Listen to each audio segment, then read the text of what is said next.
बोले प्रभु ये बताओ उस पापी दुष्ट कंस को कब मारोगे? कन्हैया बोले बाबा हम कौन होते मारने वाले, पापी तो अपने पापों से अपने आप मर जाता है। नारद जी बोले हम कुछ नहीं सुनना चाहते हैं, परसों उस दुष्ट कंस को आपके हाथों से मरा हुआ देखना चाहते हैं। कन्हैया बोले बाबा वहां क्या कह करके आए हो? हैं? मुझको उसके बारे में बोल दिया, उसको मेरे बारे में बोल दिया और डेट दोनों को परसों की दे दी।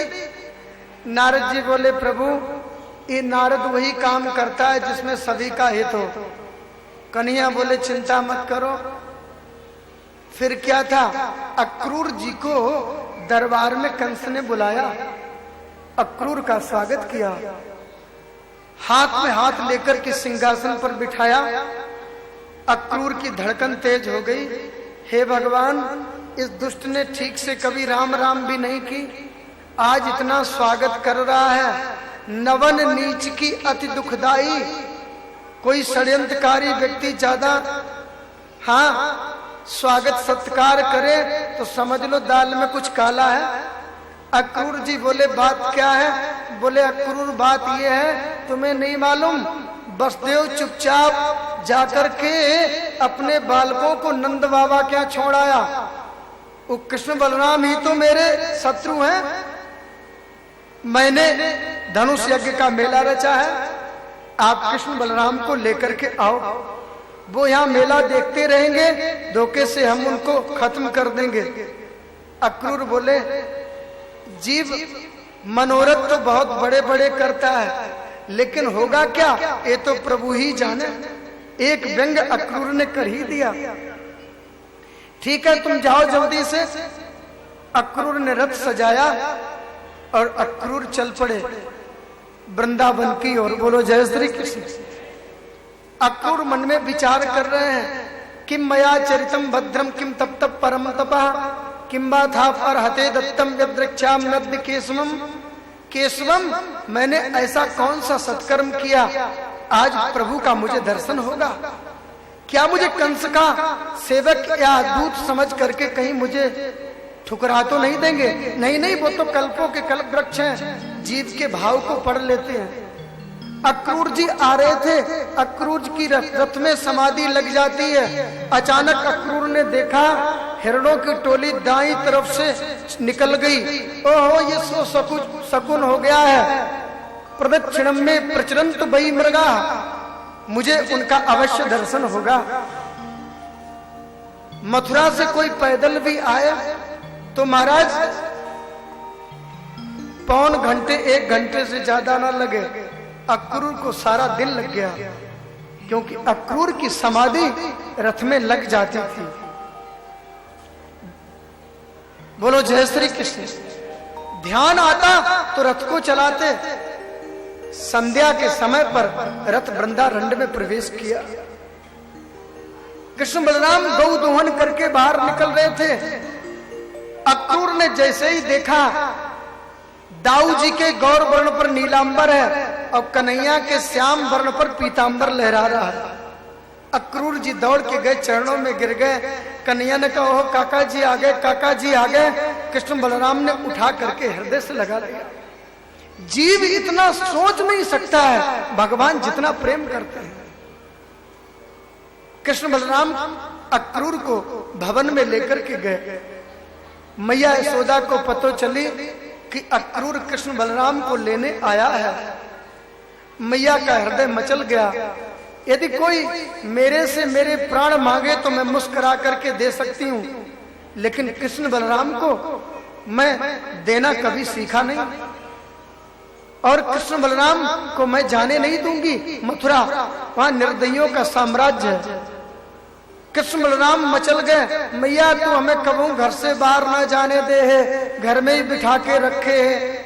नंद बाबा बोले देवी अभी बालक बड़े हो गए हैं, तुम घर में बिठा करके कब तक रखोगी, कभी तो बाहर जाएंगे ही। नंद बाबा बोले देखो अक्रूर मेरा कन्हैया यदि मथुरा जाएगा तो हम जरूर चलेंगे। ठीक है बाबा आप चलो। नंद बाबा ने शाम को ही सबके यहाँ सूचना भेज दी, ग्वाल वालों के यहाँ, जाटाऊ को मथुरा को मेला देखनो हो, वो सवेरे तैयार है जाए। सब सवेरे तैयार हो गए। रात्रि में मैया यशोदा को नींद नहीं आई। अचानक मैया मैया करके कृष्ण जाग गए। देखा मैया बिस्तर पर नहीं है। देखा तो मैया खंबे के सहारे बैठ करके रुदन कर रही है। कन्हैया दौड़ के आए, मैया तू काहे को रोवे?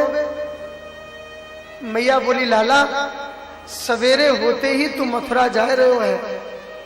देखो ना, जब तू गैया चरा करके आता है तो एक एक पल युग के समान व्यतीत होता है। लाला हम तुम्हारे बिना यहाँ कैसे रहेंगी? मैया को कन्हैया समझाने लगे, मैया तू चिंता मत करे, परस्वा आगमिष्यामि, मैं परसों निश्चित आ जाऊंगा। गोपियों को पता चला, एक दूसरे से कहने लगी, सखी ये अक्रूर कृष्ण बलराम को लेने आया। हमारे ब्रज की 2 आंखें हैं और इनको भी निकाल करके ले जाएगा तो हम कैसे रहेंगे? एक गोपी कहती है, सखी कुछ भी हो जाए हम इन्हें मथुरा नहीं जाने देंगे। क्या करेगी? रथ के सामने लेट जाएंगे। अरे तुम ऐसा करोगे तो दुनिया वाले क्या कहेंगे? सखी जब हमारे प्यारे ही मथुरा जा रहे हैं तो ये लाज भी चली जाए, इस लाज को लेकर के क्या करूं?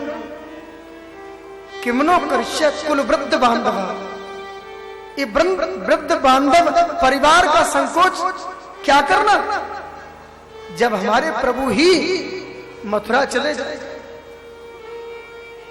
सवेरा होते ही एक गोपी कहती है, सखी इसका नाम अक्रूर नहीं, इसका नाम क्रूर होना चाहिए। सवेरा होते ही अक्रूर ने रथ सजा दिया।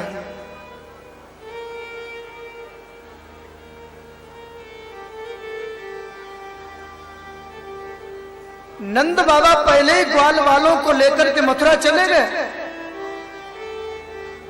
कन्हैया रथ की ओर चलने लगे। मैया यशोदा माखन का कटोरा लेकर के रास्ते में आ गई। लाला कन्हैया देख, तूने परसों की बात कही है। लाला कन्हैया घर से जायो करे ना तो कुछ खा करके जायो करे। तो को मथुरा जावे की इतनी जल्दी है?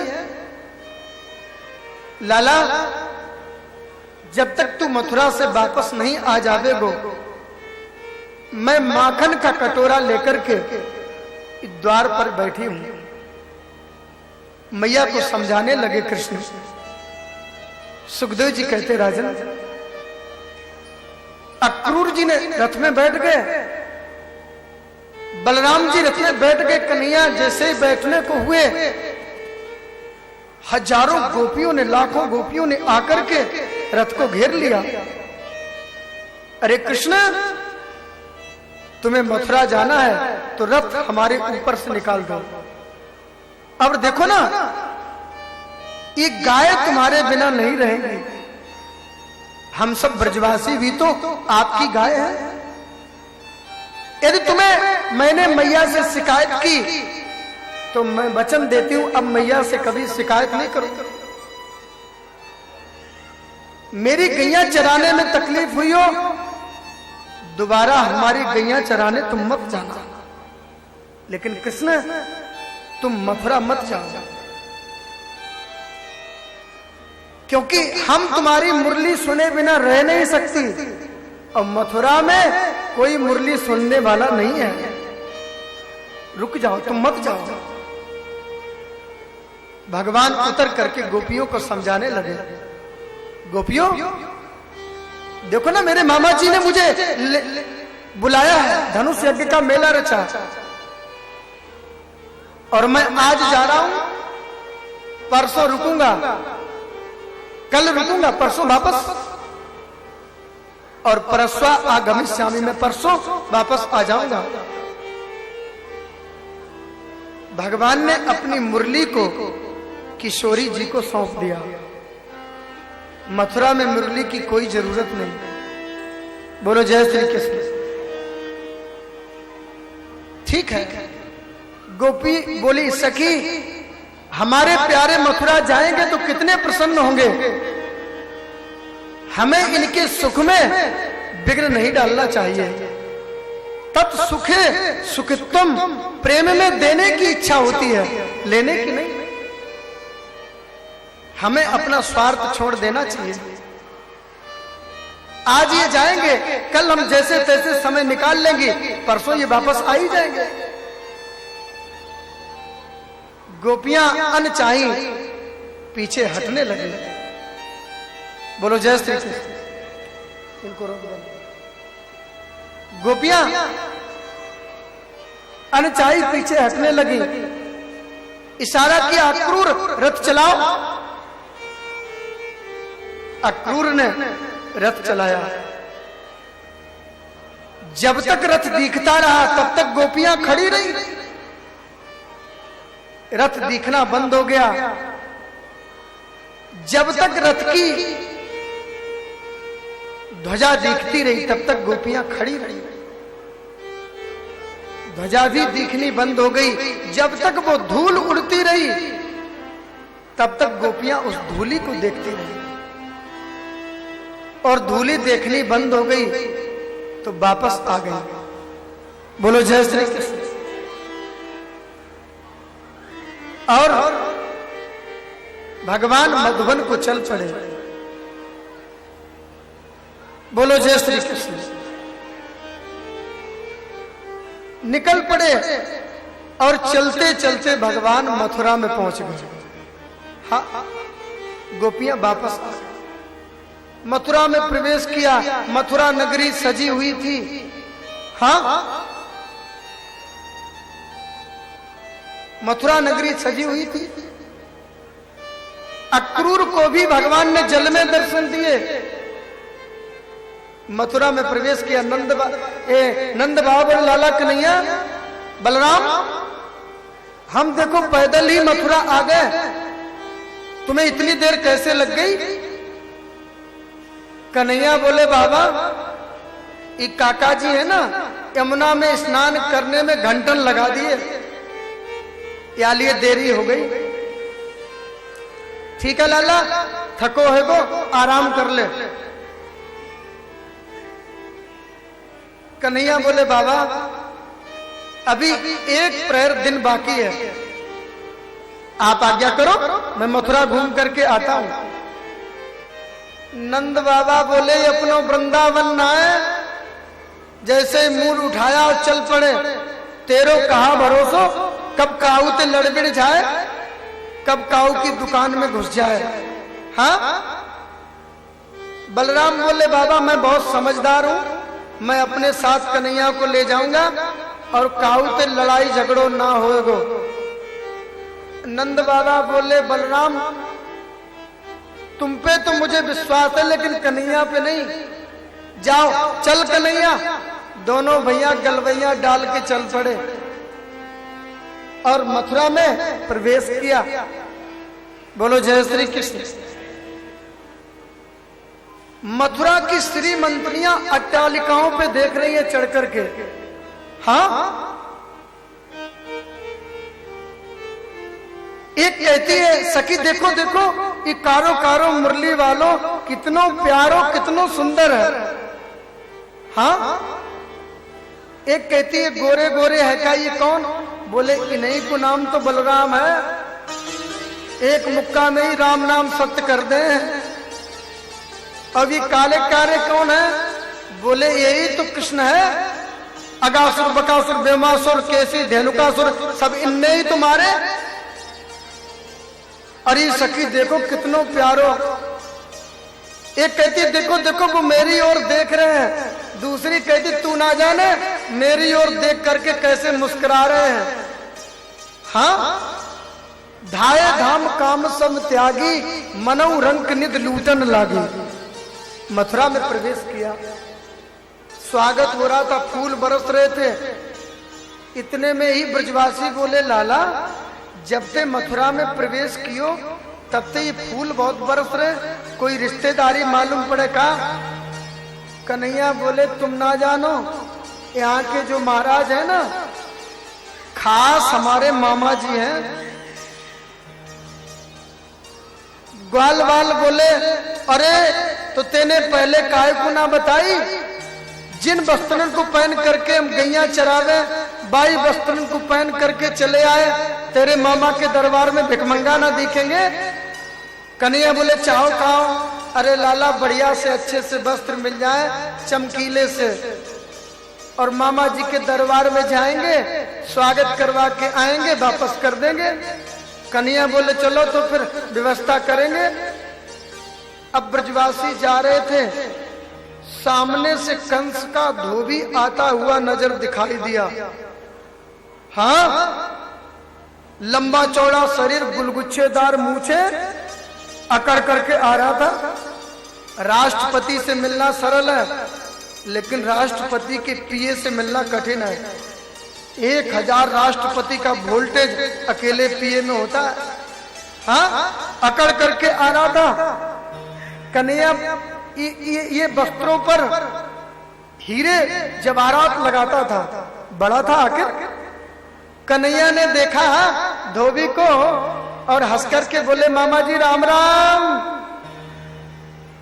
धोबी ने सोचा कि मेरा भांजा कहां से आ गया, आता नहीं पता नहीं। मामा जी क्यों रे, तूने मेरे से मामा कैसे कहा? कन्हैया बोले, यहाँ के जो महाराज कंस है ना, मेरे खास मामा जी हैं, और बा नाते थे आपू हमारे मामा जी हुए। पुराने जमाने में मामा के गांव के सब मामा होते थे। धोबी है तो धोबी मामा, नाई है तो नाई मामा, तेली है तो तेली मामा। हमारे आप मामा जी हो? अच्छा अच्छा, तो तुम ही कृष्ण बलराम हो? हाँ, तब तो आप मामा जी समझ गए। मामा जी, इनमें से बढ़िया से अच्छे से वस्त्र दे दो हमारे ग्वाल वालों को, और मामा के दरबार में जाएंगे, स्वागत करवा करके वापस आएंगे, तो वापस कर देंगे। धोबी अकड़ करके बोला, अरे मूर्खो, तुमने जीवन भर गऊ चराई जंगल में, पोखरा का पानी पिया, बेजड़ की रोटियां खाई माखन के साथ, और तुम महाराज के वस्त्र पहनने का ख्वाब देखते हो? मुझे मालूम है तेरे मामा ने काहे के लिए बुलाया है। ज्यादा से ज्यादा घंटे 2 घंटे के मेहमान हो, मेरे आंखों के सामने से चले जाओ। जो काम तेरे मामा जी करेंगे मुझे ही करना पड़ेगा। एक सखा ने आके कन्हैया का हाथ पकड़ा, लाला कन्हैया, ये तो बहुत बड़ा अभिमानी है।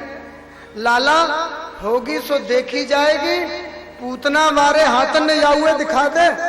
अब जब कोई बात होगी हम तेरे साथ में, तो चिंता मत करियो। कन्हैया बोले, यही तुम्हारा प्रेम मुझे तुम्हारा दास बना देता।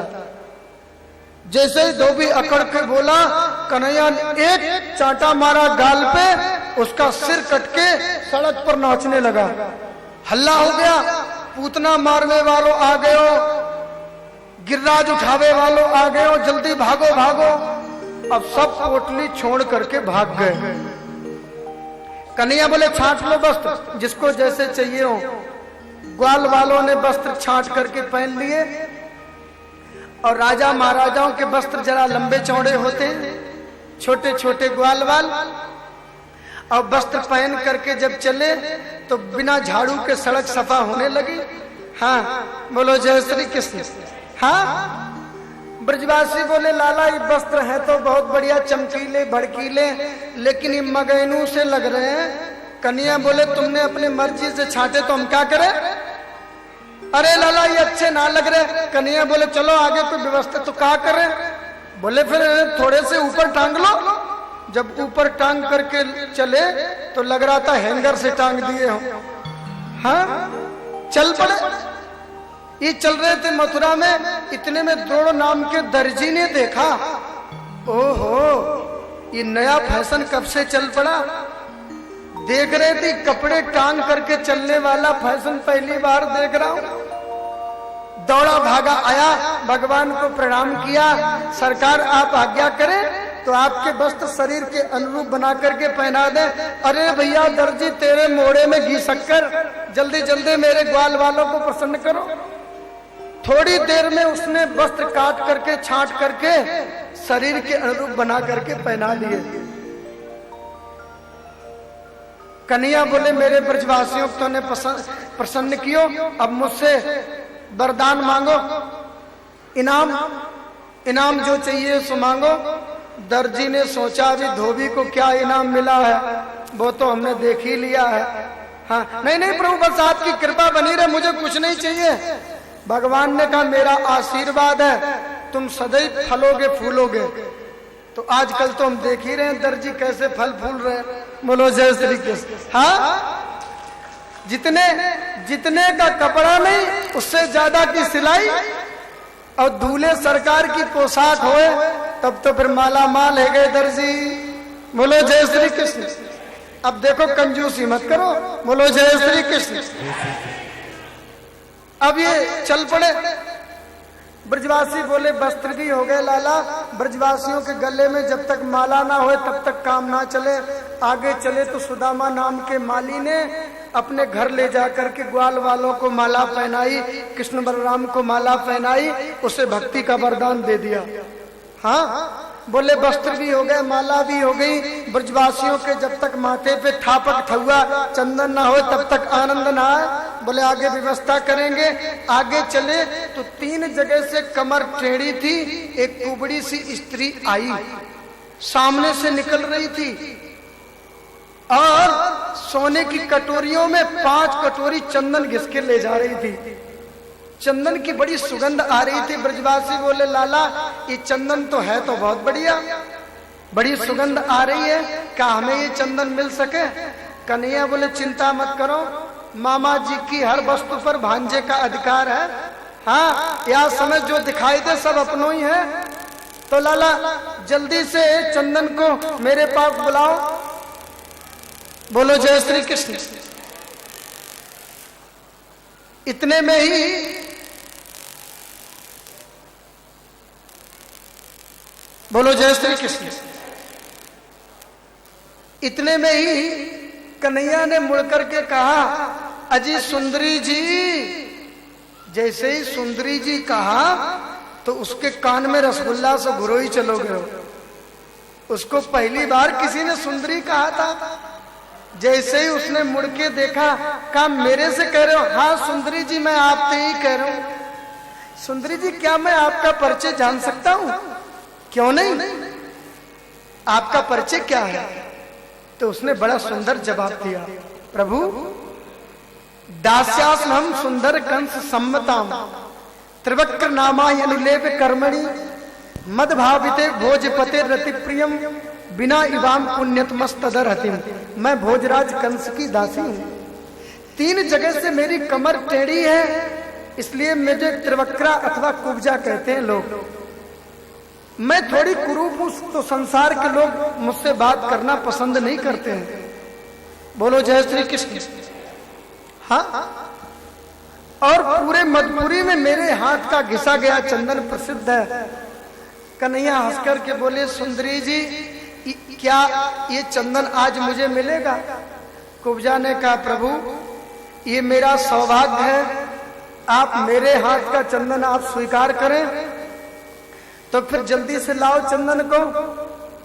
कुब्जा ने कहा काम कियो, ग्वाल वालों के चंदन लगाया, कृष्ण बलराम के चंदन लगाया। देखते देखते सारे चंदन को पोत लियो। ब्रजवासी बोले लाला एक बात कहूं बुरो ना माने? बोले एक नहीं तुम 10 कहो। लाला इतनी मेहनत को घिसो भयो चंदन, और यदि दरबार में लेकर के जाती तो कितनो बड़ो इनाम मिलतो। लेवे देवे की बात ना है, फोकट में चंदन को पोत लियो। कन्हैया बोले तो ऐसी कहा बात है, हम आप या को ऐसो इनाम देंगे जो काऊ ने ना दियो होएगो। तो भैया जल्दी जल्दी इनाम दे, हम भी देखें तू कहा दे वो। कन्हैया बोले सुंदरी जी जरा मेरे पास में आओ। जैसे ही वो पास में आई तो कन्हैया ने अपना एक चरण उसके पैर पर रखा और एक हाथ उसकी कमर से लगाया, 2 उंगली उसकी ठोड़ी से लगाई। ब्रजवासी बोले लाला देख ले, ये अपनो वृंदावन ना है, ये मथुरा है। कन्हैया बोले हमें सब ध्यान है, तू चिंता मत करियो।